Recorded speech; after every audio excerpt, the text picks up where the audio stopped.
పంజాబ్ ముల్లాన్పూర్లో జరిగిన టీ20 సిరీస్లోని రెండో మ్యాచ్లో భారత్ 51 పరుగుల తేడాతో ఘోర ఓటమి పాలైంది.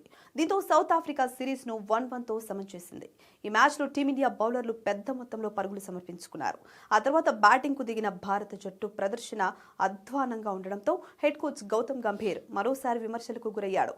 ఇదే సమయంలో గంభీర్, హార్దిక్ పాండ్యాలకు సంబంధించిన ఒక వీడియో అందరి దృష్టిని ఆకర్షిస్తోంది. నిజానికి ఇది ప్రస్తుతం సోషల్ మీడియాలో వైరల్ అవుతోంది.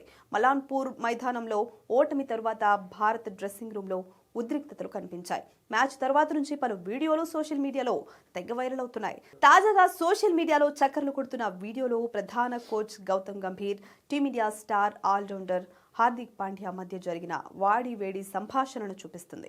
సోషల్ మీడియాలో ఈ వీడియోను షేర్ చేసిన కొంతమంది అభిమానులు భారత ఓటమి తర్వాత గౌతమ్ గంభీర్, హార్దిక్ పాండ్యా మధ్య తీవ్ర వాగ్వాదం జరిగిందని పేర్కొంటున్నారు. అయితే ఈ వీడియోలో ఆడియో లేకపోవడం కారణంగా వాళ్ళిద్దరూ దేని గురించి చర్చిస్తున్నారో అర్థం కావడం లేదు. అయితే రెండో మ్యాచ్లో 214 పరుగుల భారీ లక్ష్యాన్ని ఛేదించే క్రమంలో భారత జట్టు 162 పరుగులకే ఆలౌట్ అయింది.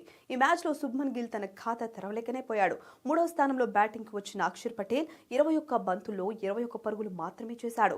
కెప్టెన్ సూర్యకుమార్ యాదవ్ కూడా 5 పరుగులకే వెనుదిరిగాడు. ఇక హార్దిక్ పాండ్యా 23 బంతుల్లో 20 పరుగులు మాత్రమే చేయగలిగాడు. తిలక్ వర్మ ఒక్కడు 62 పరుగులతో విరోచితంగా పోరాడినా అప్పటికే చాలా ఆలస్యమైంది. అయితే ఆశ్చర్యకరంగా ఈ మ్యాచ్లో కొంతమంది బ్యాట్స్మెన్లు మాత్రమే వారి సాధారణ స్థానాల్లో ఆడారు. దీంతో టీమిండియా ఓటమిలో ఈ కారణం కూడా కీలకంగా మారిందని క్రికెట్ పండితులు చెప్తున్నారు. అయితే ఈ రెండు జట్ల మధ్య మూడో మ్యాచ్ డిసెంబర్ 14న ధర్మశాలలోని హిమాచల్ ప్రదేశ్ క్రికెట్ అసోసియేషన్ స్టేడియంలో జరగనుంది. ఈ మ్యాచ్ రెండు జట్లకు కీలకం. ఈ మ్యాచ్లో టీమిండియా బలమైన పునరాగమనం చేయాలని చూస్తోంది.